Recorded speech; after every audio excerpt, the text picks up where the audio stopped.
रिश्तों में फिर से प्रेम लौट आया है और घर में रोज बिना वजह झगड़ा होता है। छोटी छोटी बातों पर मन अशांत रहता है। लक्ष्मी आती तो है पर टिकती नहीं। तो ध्यान से सुनिए, क्योंकि शास्त्र कहते हैं झगड़ा लोगों की गलती से नहीं, घर में छिपी कुछ अदृश्य भूलों से होता है। आज मैं आपको वही रहस्य बताने जा रहा हूं जिसे जानने के बाद या तो आपका घर सुधर जाएगा या फिर आप हमेशा के लिए कारण समझ जाएंगे। अब आगे जो मैं आपको बताने जा रहा हूं उसका प्रभाव इतना गहरा है कि जिसने भी इस पावन कथा को श्रद्धा और धैर्य से पूरा सुना है उसके घर में झगड़ों की जगह शांति ने जन्म लिया है और टूटते रिश्तों में फिर से प्रेम लौट आया है।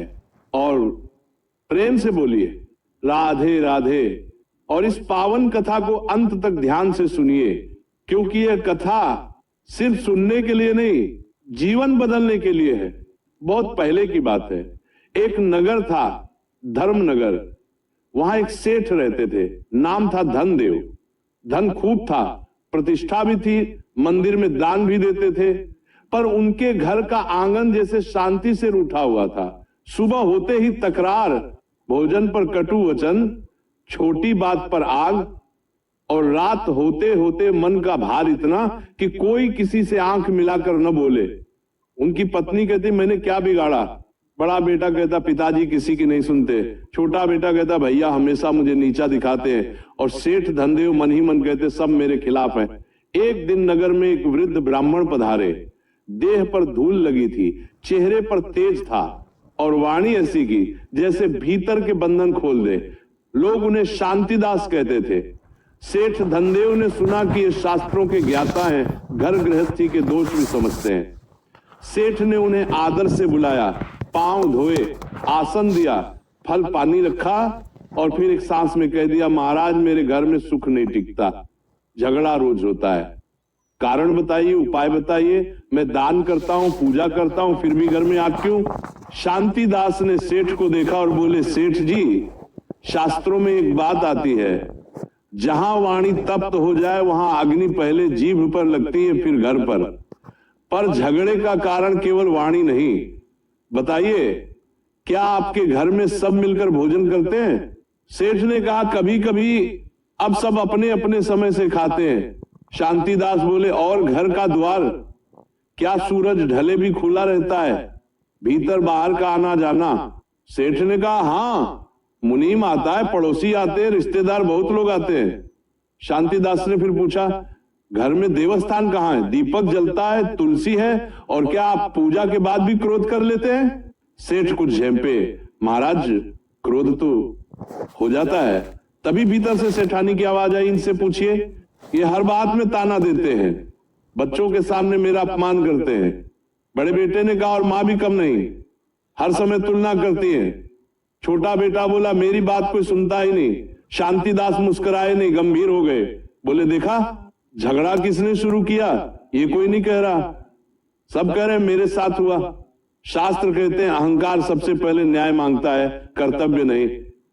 फिर शांतिदास ने एक छोटा सा तांबे का कटोरा निकाला, उसमें थोड़ा जल लिया और बोले सेठ जी ये जल देखिए, अभी ये शांत है, अब मैं इसमें एक छोटा सा कंकड़ डालता हूं। उन्होंने कंकड़ डाला, जल में तरंगे उठी। बोले तरंगे किसकी हैं, कंकड़ की या जल की? कंकड़ तो बाहर से आया पर उथल पुथल जल में हुई। वैसे ही बाहर की बात छोटी सी होती है पर उबाल हमारे भीतर जमा होता है। सेठ ने कहा तो भीतर क्या जमा है महाराज? शांतिदास बोले तीन दोष जिन्हें शास्त्र गृह कलह के मूल कहते हैं। पहला कटुवाणी और अपमान, दूसरा असमान मान सम्मान, यानी किसी को ऊंचा और किसी को नीचा समझना।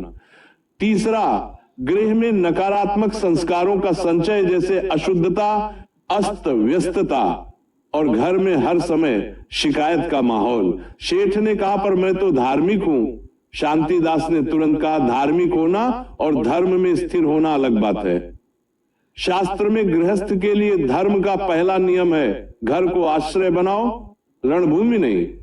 जहां स्त्री भय में हो, बच्चे तिरस्कार में हो और पति क्रोध में, वह घर नहीं, तपोवन भी नहीं, वह तो संघर्ष का मैदान बन जाता है। सेठ धनदेव कुछ देर चुप रहे, फिर बोले, महाराज उपाय बताइए, मैं क्या करूं?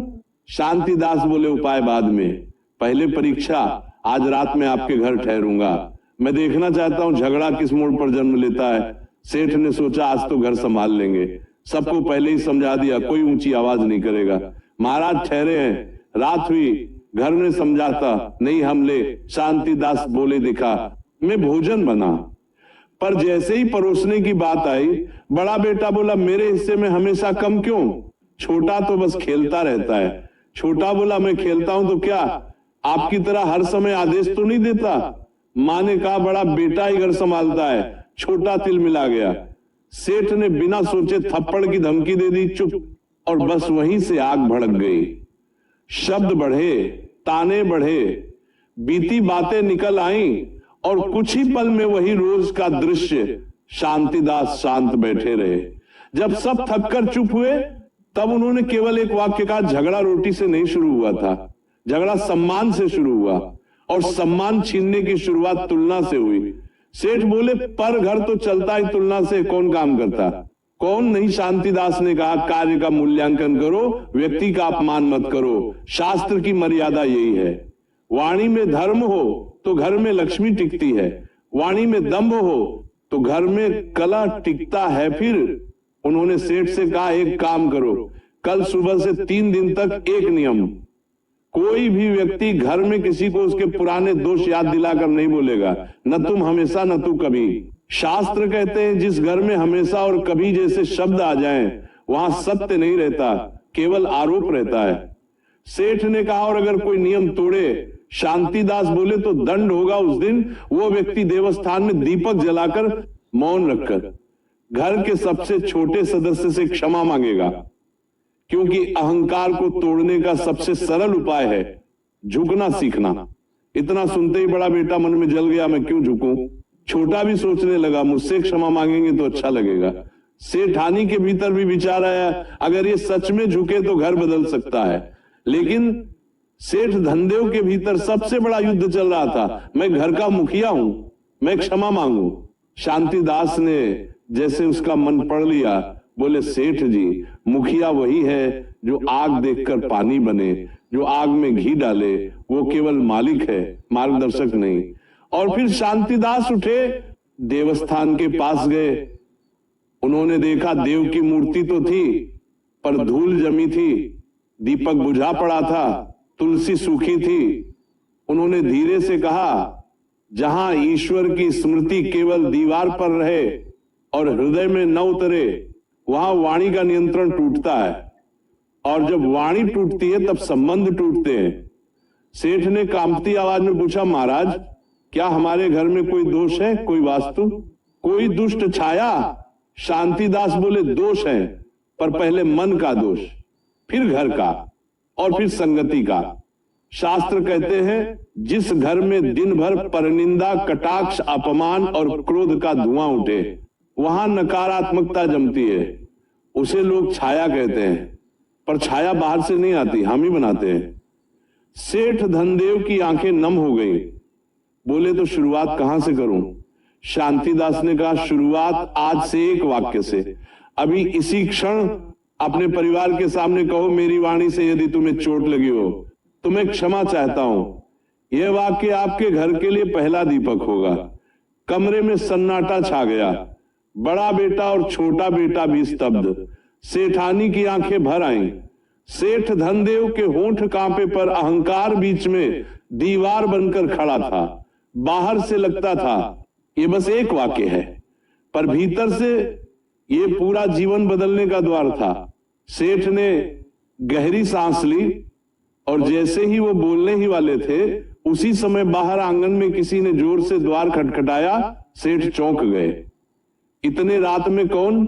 शांतिदास ने धीमे स्वर में कहा, सेठ जी, यही तो परीक्षा है। जब घर में शांति का दीप जलने लगे, तब पुराना कलह भी आखिरी बार जोर से दरवाजा खटखटाता है।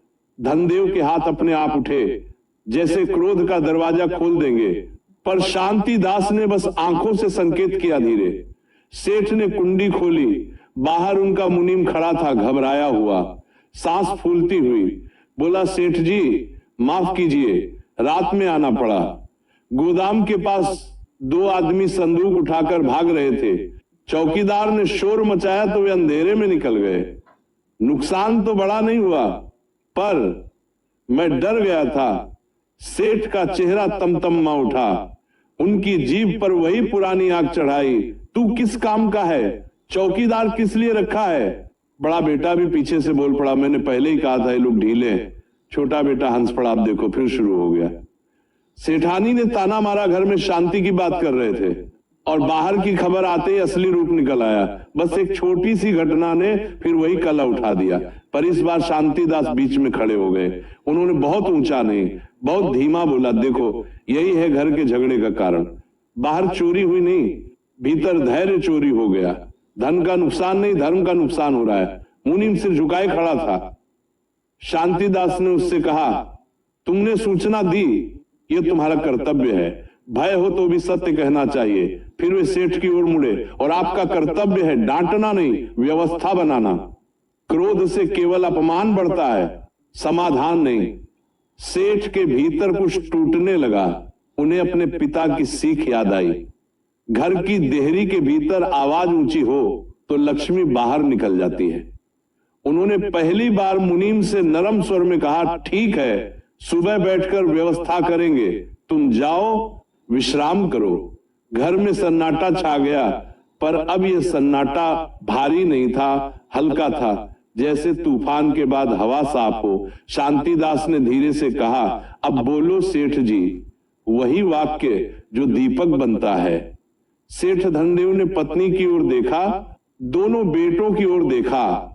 उनकी आवाज भर्रा गई, मेरी वाणी से, मेरे व्यवहार से यदि तुम्हें चोट लगी हो तो मैं क्षमा चाहता हूं। मैं मुखिया हूं, इसलिए मुझे ही पहले बदलना होगा।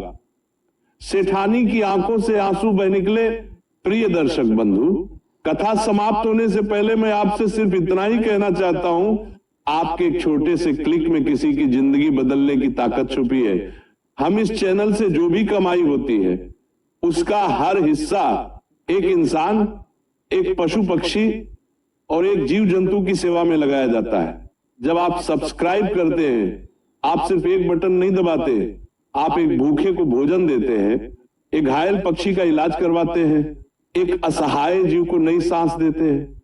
शायद आप सोचें, मेरे एक सब्सक्राइब से क्या होगा? तो मैं दिल से कहता हूं, आपके एक सब्सक्राइब से एक जिंदगी मुस्कुराती है। तो आज अगर आपके दिल में जरा सा भी प्यार है, थोड़ी सी भी करुणा है, अगर आपको लगता है कि हम किसी के लिए कुछ अच्छा कर रहे हैं, तो इस नेक काम में बस एक लाइक और सब्सक्राइब से जुड़ जाइए। आपका हर क्लिक किसी की उम्मीद बन जाता है, किसी की प्रार्थना बन जाता है। तो आइए हम मिलकर सिर्फ कथा न सुने, बल्कि किसी जीवन के रक्षक भी बने।